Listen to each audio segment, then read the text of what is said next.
It's Saturday, April 20th. So today I wanted to talk about a few different things. Mostly, I'm going to talk today about bad stuff. And by bad stuff, I mean specifically the Boston Marathon. I wasn't going to talk about this. It's really everyone's talking about it.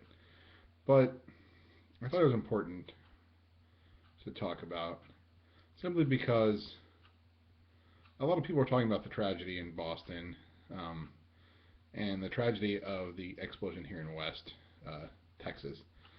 If you've never been to West Texas, it's a lovely little town just north of Waco, south of Hillsboro, on 35. They have a nice preponderance of Czech bakeries. Best kolaches I've ever had. I don't really eat much in the way of kolaches anymore, simply because only one person or one bakery I know of makes vegan kolaches, and hers are really good, but I'm not sure they quite meet the standard of the Czech stop in West.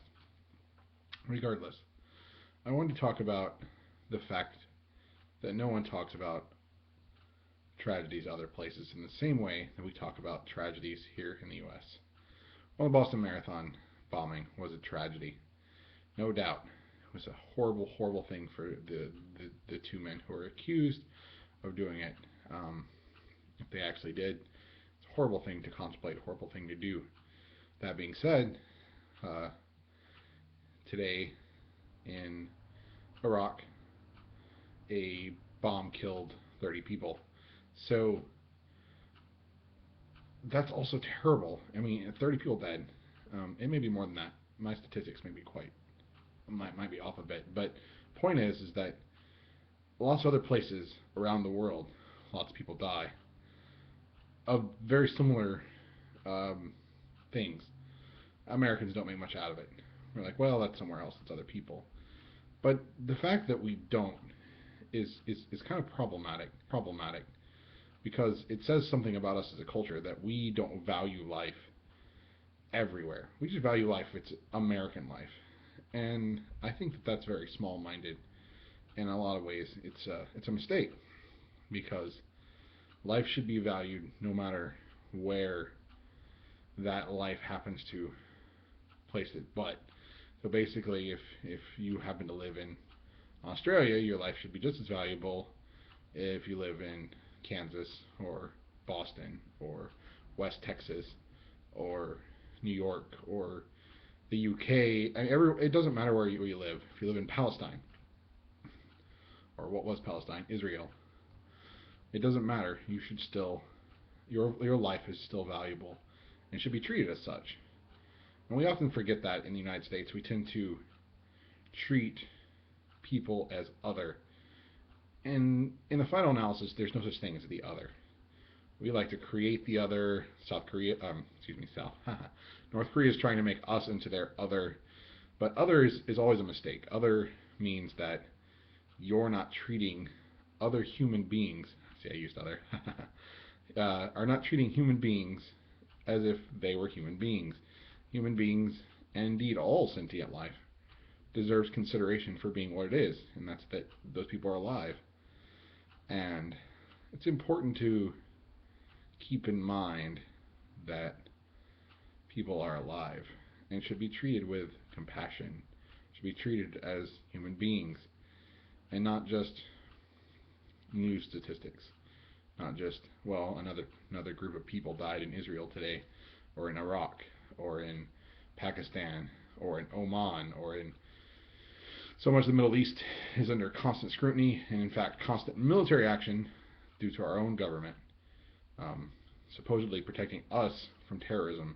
But most of these people don't have any sort of real means or capability to affect the U.S. And yet we go after them. We kill civilians, all in the name of supposed American national security. And when in reality, these guys aren't much threat. We're spending lots and lots of money, spending lots of our own lives, lots of our own money, and tax dollars on things which, in the final analysis, if we just left them alone, they'd probably be all right. So, I think it's important to understand that all human life is valuable, no matter where you live. And I think it's important to understand that we, as Americans, have a duty to analyze the actions of our government and to stand up and say, hey, we're killing people for no good reason.